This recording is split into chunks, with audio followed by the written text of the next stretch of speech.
Hello, dear friends. Thank you for joining me today.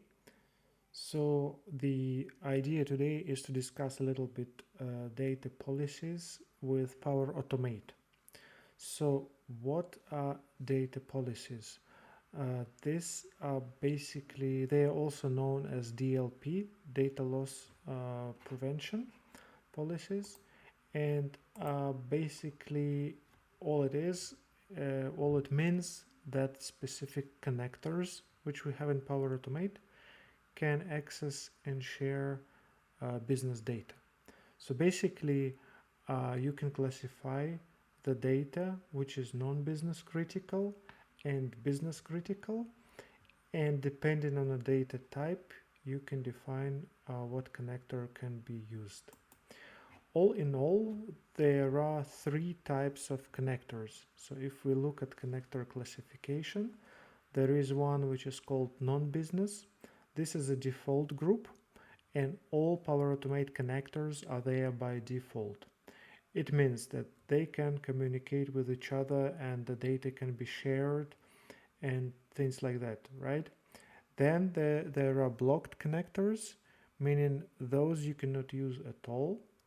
And there is a business group where you have to explicitly place your connectors so that only these connectors only be used with other connectors from that group in any given app or flow. Let me show you how we do it and what needs to be done in Office 365 Azure Center, Admin Center to let me navigate there. So you see here I'm in the admin.microsoft.com. I'm logged in with my account, and then I navigate to admin centers, view all admin centers, and then click on one which is called Power Automate. And there is a redirect where I go to the admin center of the Power Platform, and there is an option here which is called Data Policies. I click on this Data Policies. You see I have this default policy, or this one was a test. Probably it was a test one. But let me go ahead and create a new one, just so you get a feel of what happens.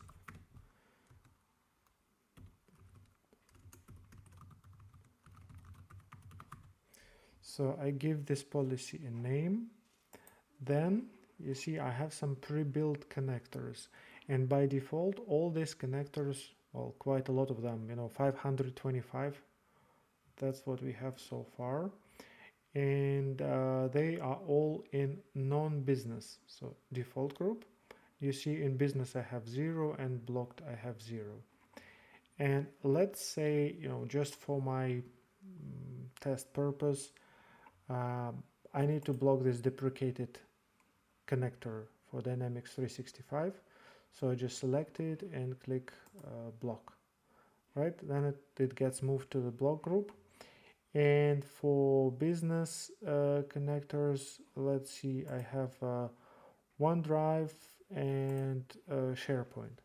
For example, the data which I have stored in OneDrive for business and in SharePoint can only be used for business purposes, meaning that it cannot be shared outside in any flow or app. And so basically I click here, move to business, and two of them get to this space, right? I have also other connectors, anything which depends on your requirements. For example, approvals, if this connector has to go to business, I can also move it. So let's say I have 3 connectors in the business group, the rest is in non-business, and one is blocked. Then I click next.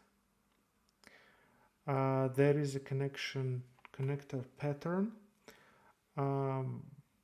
This one is used mainly for custom connector patterns, but I'm not going to touch it for now. This is still in preview. Maybe in one of the later videos I can look at it.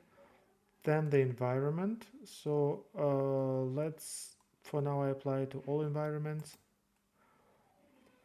This will be the result, right? And then I create a policy. Because there is some kind of a timer job that runs on the background somewhere on the server, policy normally takes some time to kick in. It could be immediate or it could take a little bit of time, but ideally it should be quite fast. So now I have this data policy configured where I have these 3 connectors added, and this you might need to use it in your environment when if there are some specific requirements from the business. So that's how you would go here to configure it, and that's it. This was a short introduction to the DLP policies with Power Automate. Thank you for watching. Have a wonderful day and stay healthy. Bye bye.